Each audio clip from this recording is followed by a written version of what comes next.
Watco Flex924 Innovator Flexible Bath Drain Installation. The overflow end of the flex tubing is factory welded. The T-end of the flex tubing is designed to be cut to fit and glued using standard PVC joining techniques. Before cutting flexible overflow and drain pipe, measure and mark the flexible and drain piping. Then, cut the 1.5-inch Schedule 40 pipe and the 1.5-inch green flexible tubing to the desired lengths to fit behind the bathtub. If necessary, allow for extra tubing to compensate for any misalignment issues. The green flexible tubing will bend and has room to correct misalignment between the overflow and the bathtub drain.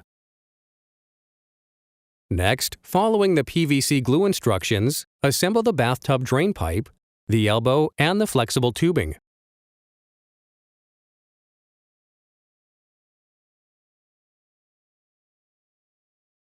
Then take the foam gasket and place it onto the overflow elbow.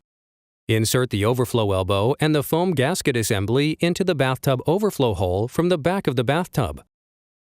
Then take the retainer nut from inside of the bathtub to secure the overflow elbow to the bathtub. Be sure to only hand tighten the retainer nut.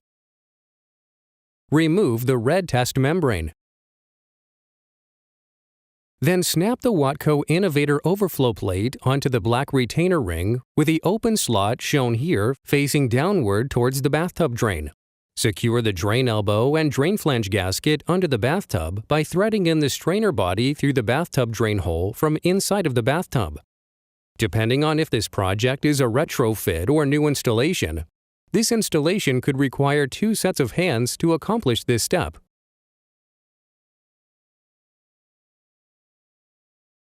Now install the bathtub stopper into the strainer body.